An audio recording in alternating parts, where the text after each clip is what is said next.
learners, and welcome to the session on BSW program. The first session that we're going to start is Introduction to Social Work Concept number 1. I am Professor Nembiakkim from the School of Social Work, and joining me is Dr. Kondalingaswamy from the School of Social Work. So without any further ado, we will start with the first unit, that is Introduction to Social Work Concepts. Now, when I introduce, I would like to talk about social work. Social work is a relatively new profession, less visible due to its inability to demonstrate actual results that evolve or change from its practice. Now, if I have to use the layman term, what is social work, then everyone would be saying social work is a profession of helping others to help themselves. Now, this is a very common layman term that we use. However, when we talk about professional social work, there are methods involved and there are strategies involved.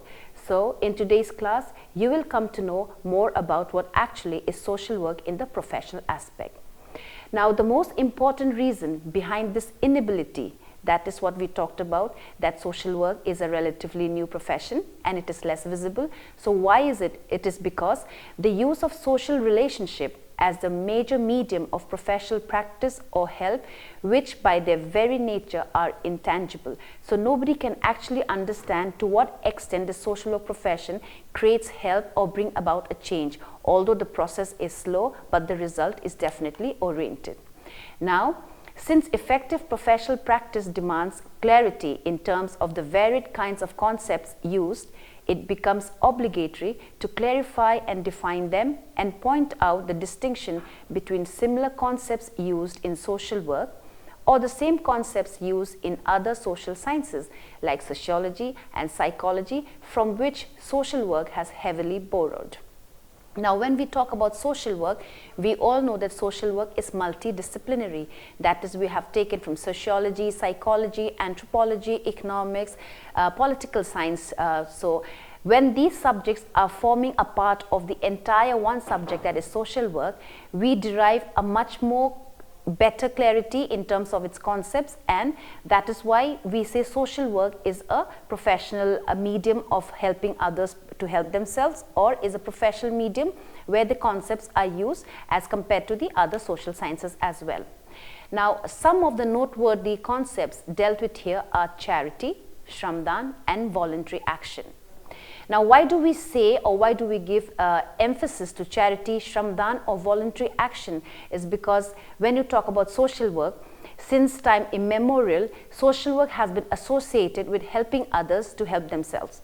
Now, before a very long time, every religion talked about social work. Although it is not social work as in the professional term that we use today in this contemporary society, every religion starts with charity work, be it Christianity, be it Hinduism, be it Jainism, be it Sikhism, you name any kind of religion, everybody starts with the process of helping others.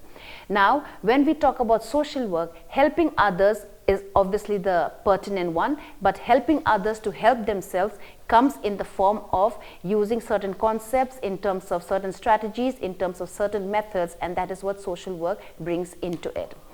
Now, first of all, we will talk about charity. As mentioned, charity since time immemorial has been used not only in religion but also in every practice of our daily life. Our grandparents, their mothers, their fathers, their grandparents have always been using the concept of charity, that is helping others, giving of alms to beggars, giving of food to the religious people, giving of food to other neighbors who are in need. All these starts from charity. And the major example in a country is India, where charity forms every part and parcel of our everyday life. So quite often when we talk about charity, particularly the giving of alms is also considered as social work, although there is no professional aspect or aesthetic involved with it. But then over the years, when we do the research and when we do our practices, we realize that yes, charity is part of social work, which is not correct. Over the time, we have to come in terms with understanding charity as a professional aspect. So the term charity, as defined in the Webster Encyclopedic Unabridged Dictionary, states that or refers to charitable action as alms giving or performing other benevolent actions of any sort for the needy with no expectation of material rewards. Now, the basic concept of giving charity to people is to help people without any expectation. As an individual, if I help others with the expectations of getting something in return, then that is not charity. That is lending, that is borrowing, that is not even helping, that may be called as supporting. So when we talk about charity, the basic concept of having no expectation of any kind of reward, be it material, be it emotional, be it physical, that is the concept of charity.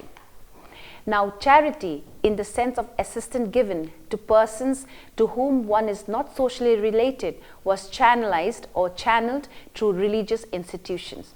Now, when we talk about the charity donations or the donation box in most of these religious places, those are charity. The money that you give in, the alms that you give in, the material possessions that you give in, you do not know who it goes to. You do not know who receives this charity that you give. So the fact that you do not know who is getting the benefit of your charitable behavior is considered as charity, and you do not expect any other reward in return. So you give it wholeheartedly. So that is the essence of charity. Now, most of the organized religions all over the world have advocated and even practiced charity as a great virtue and good quality which their followers must possess. Now, this is the main and the most important aspect of every religion, that is to be charitable, to be giving, to be helpful. And that is what is the essence of social work. When we talk about helping others to help themselves, as social workers, we put ourselves first in order to help others so that they're able to go ahead and help themselves. Now, talking about religion, I would like to inform all of you that the Hindu religion sanctifies charity.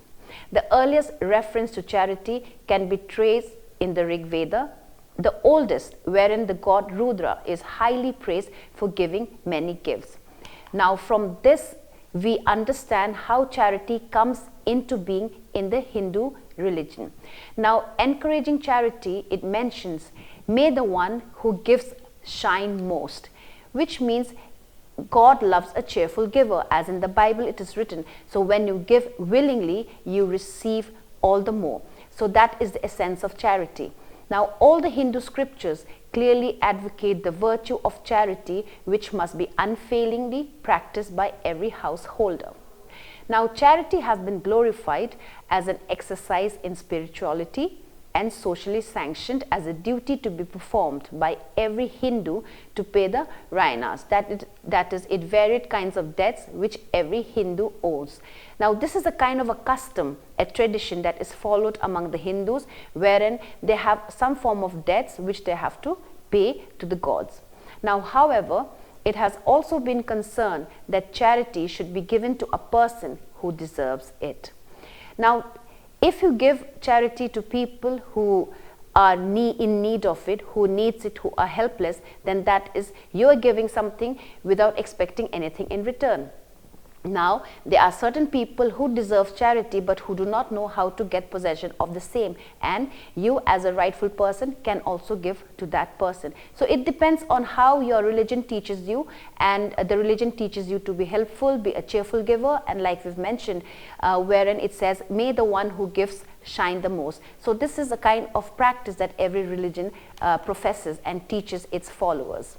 Now, generally, men, including Brahmins, who are scholars seriously devoted to studies of the Hindu scriptures, and disabled, were considered to be the eligible persons to be given charity. So when we talk about giving charity to people who deserves, who are there? They are the Brahmins or the disabled who do not work but who have the ability to, or who deserves the charity that is given to them. Now, the Old Testament of the Bible among the Christian value or the Christian religion has laid great stress on charity. Like we've mentioned, it is written in the Bible, God loves a cheerful giver. So when a person gives, the person should give wholeheartedly without having any kind of restraint, not willing to give but willfully giving whatever they have to give. In Islam, charity has been depicted as equivalent to prayer. The giving of alms is one of the 5 basic tenets of Islam, and waqf, dedication of property for purpose of charity is an important part of Muslim law. It is the God portion. So here even the Muslim practice charity. Zoroastrians believe in Usta Ami Yamai Usta Khemachit, that is Gata Usta Vaiti, which means happiness unto him who renders happiness unto others. So that is the concept of charity that the Zoroastrians follow, which is followed mostly by the Parsis. Now even in the Sikh history that we talked about is replete with innumerable examples of voluntary services to the entire humanity, irrespective of any sect or cult, for God's pleasure or divine grace. Guru Nanak Dev has clearly said, "He who serves others in the world getteth a seat in the court of God." Guru Gobind Singh issued an announcement via which every Sikh is required to part with 1/10, that is dasawant, of his income in favor of his community. So if a Sikh person earns well or doesn't earn well, they are supposed to part with 1/10 of their earning to give to the community, to give to the people, which is termed as charity. Now among the Buddhism and Jainism, we have advocated, or they have advocated, compassion for the poor and needy, wherefrom originate all kind of charity. So we see here that all religion, irrespective of whatever religion that everyone follows, every religion believes in the concept of charity, in giving to the poor, in giving to the needy, in giving without expecting anything in return. Now charity, whether in cash or kind, is different from social work in the sense that the previous results in temporary relief and makes the recipient or the beneficiary of the charity dependent on the donor, whereas the latter, though having its roots in charity, develops the capacity for self-help among people, either by rendering service to them or by introducing required changes in the obstructive and depriving social system. So this is where we talk about the difference between charity in terms of giving in religion and charity in terms of giving in social work. Charity is giving and that ends. However, in social work, charity starts in helping others, but to help themselves. Now, we have talked so much about charity. Let us look at the other concept of social work, that is voluntary action. Generally, we do not expect any tangible material returns for the charity which they give or help they provide or service they render in voluntary action. As the name suggests, voluntary action is an action that is voluntary. No one forces you to do, but you do it on your own, out of your own likeness. Voluntary action is that action which is done by people voluntarily on their own will and accord, out of natural feeling of compassion and concern for well-being of others, without expecting any kind of tangible material gains in lieu of the work done due to their own wish and desire. Now, in other words, if I may be more precise, it is a direct or indirect help or service which people individually or collectively provide out of their feeling of compassion or kindness to assist others, especially those who are the victims of poverty, ill health, idleness, illiteracy, suppression, oppression, abuse, exploitation, among many others. Now, voluntary action is characterized by, number one, innate or natural urge to help others and promote their well-being in all possible ways, but not necessary monetarily. Absence of any kind of expectation for any material gains in lieu of the help given, which is also in line with charity. Number three, sense of social concern and orientation of helping others in need. And number four, faith in the highest virtue of service to humanity and belief in the primacy of one's duty over one's right. So this is done as voluntary, that is why it is called voluntary action. Now, there is, however, another side of human nature. Human beings, by their nature, are self-seeking. In the present age of individualism, materialism, and hedonism, this self-serving tendency has also increased. This has adversely affected the voluntarism and voluntary action that is done by an individual. People today want to know at the very outset as to what is the benefit that will grow to them out of anything that they do or any program or activity in which they take part. So we can say that people are aware, or people have started to question the concept of any action that they do, whether it's voluntary or it is willful or which is forced upon them. So the concept of asking questions have come about in today's world. There are, however, still people who provide voluntary help. In the change context, therefore, the definition of voluntary action has to be reviewed to include all such expectations of people, such as the payment of traveling and daily allowance to meet their travel expense, and a modest token known as the honorarium to enable them to meet their basic survival needs. So these are the kind of returns that one expects.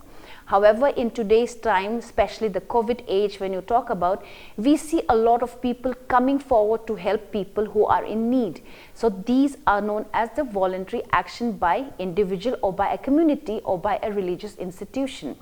They do it willfully, willingly to help people who are in need, because during these COVID times, we have people who are out of employment, out of food, out of shelter. So there are people who voluntarily help and come and help the people in need.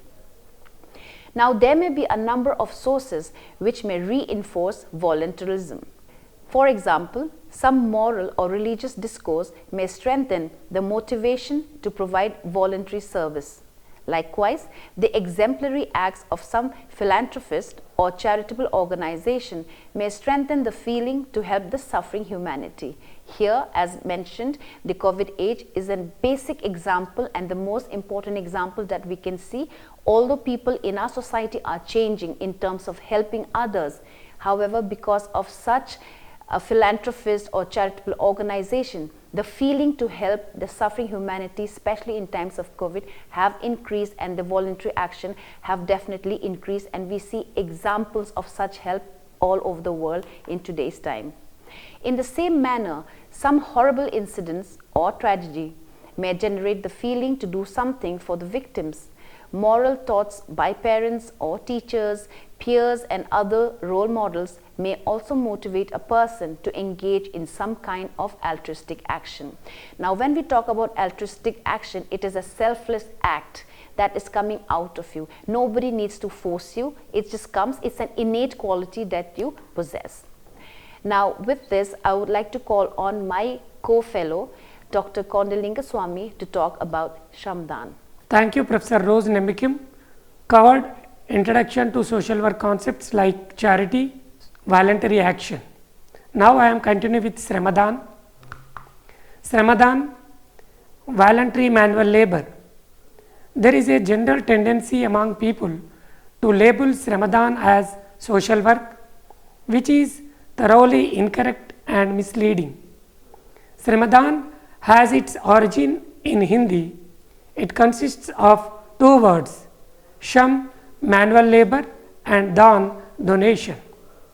Taken together, they mean the act of doing labor voluntarily to promote collective good through some kind of work of construction or plantation. The important characteristics of Shramdan are manual labor, voluntariness, collective and cooperative efforts, and promotion of some common public good or protection of some common public interest. There has been a very healthy tradition of working together voluntarily for promote people's well-being throughout the world, especially in India. In the early stages of social evolution, when life was very hard, as people had not only to face the vagaries of weather, but also to protect them from all kinds of dangers, particularly from the beasts and poisonous reptiles. No sophisticated tools and equipments were available, and people, for their very survival, had to work together by contributing their labor voluntarily. Voluntary manual labor was essential for all kinds of work like breaking of racks or clearing of shrubs, for construction of narrow passages through dense forests, construction of bunds on the banks of rivers, or digging of wells or ponds for drinking water, or construction of shelters alongside the roads for the travelers to take rest. This kind of arrangement continued very well until the community living characterized by the feeling of oneness with or belongingness to the community was in existence, and until the state as an agency of society took the responsibility of promoting people's well-being through performance of varied kinds of works. Even now, there are innumerable examples where aggregates of people work together by contributing them manual labor to bring about improvement in the conditions of people's life and living, maybe through construction of roads, canals, irrigation channels, drains, etc. Even the government has launched much programs like National Service Scheme (NSS), National Cadet Corps (NCC), etc., wherein educated youth are required to contribute their manual labor voluntarily to better the conditions of people in the areas in which they decide to work, particularly with a view to promoting the dignity of labor and inculcating it as part of youth's personality. Undoubtedly, Sramadan is one of immense significance for promoting socio-economic development. Sramadan is a vast reservoir of voluntary manual labor, which finally culminates into many kinds of concrete achievements. However, it is different from social work not only in terms of objectives, but also in terms of methods and techniques as well as philosophy. Sramadan has the objective of getting some concrete work accomplished, particularly by voluntary pooling of the manual labor of aggregate of people who don't expect anything in the return for whether who don't expect anything in return for whatever public good they undertake. Its basic philosophy is the duty of every person to contribute his or her best to promote the well-being of fellow brethren. It also has a significant role in holistic, versatile and integrated development of people's personality as also of the entire social system. Unlike Sramadan, social work is a specialized kind of activity requiring a typical body of knowledge as well as technical skills for its effective delivery.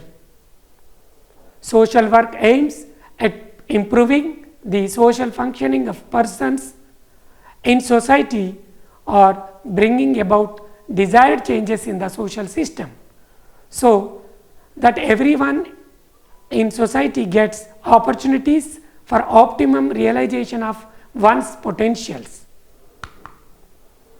Social work is based on democratic and humanitarian philosophy which strengthens the values of equality, justice, liberty and fraternity, and that desires well-being of all. Thank you.